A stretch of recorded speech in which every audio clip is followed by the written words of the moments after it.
These are my top 6 stretches for runners. Stretching before a workout with dynamic stretches, so those are stretches that you move into, and after a workout with static stretches, so stretches that you just hold, can really help your body stay strong and injury-free. Here are the FitMom do's and don'ts of stretching.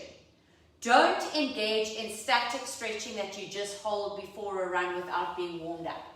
Rather do a 10-minute warm-up jog before you engage in that kind of stretching.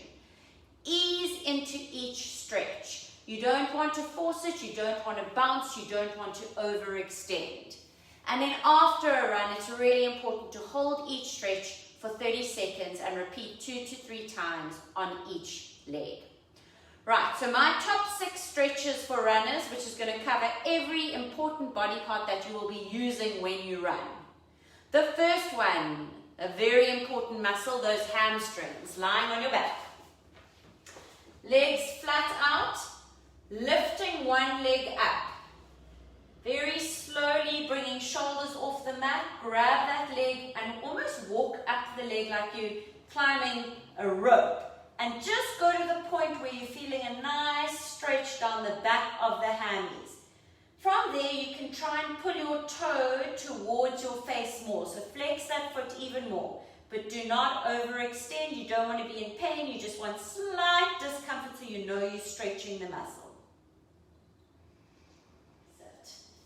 Right, from there, we are going to stretch those bums, your glutes, bringing your heel to the opposite knee.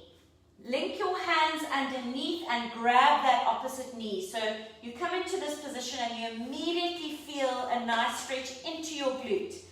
The more you pull on that bottom knee, the closer you'll bring that foot towards your face and you'll feel that stretch deeper.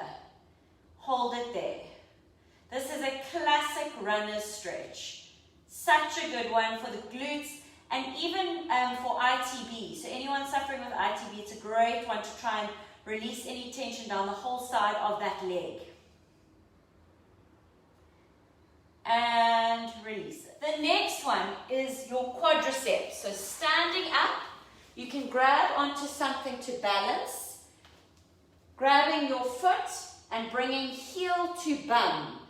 Now the whole key of this is to keep your hips straight on and not let that knee fly to the side. So bring that knee close to the other knee and try and make sure that it's not coming forward or too far backwards. Just nice and tall, pulling heel to bum, and you'll feel a nice stretch all the way down the front of your quads. From here, the next one is your hip flexors. So you're going to come down onto your mat, onto one knee, one foot out in front of you. Again, hips square on, leaning forward into that stretch, feeling a nice stretch in those hip flexors. Hold it there. Make sure you're not swiveling to the side. Keep it square and just go to that point where you feel like a slight pinching sensation, and then it's working. The next one, coming into a seated position. This is to stretch your groin. Bringing feet together, letting knees flop out to the side.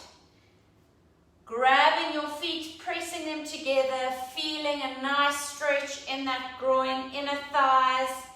Trying to get those knees to flatten to the side.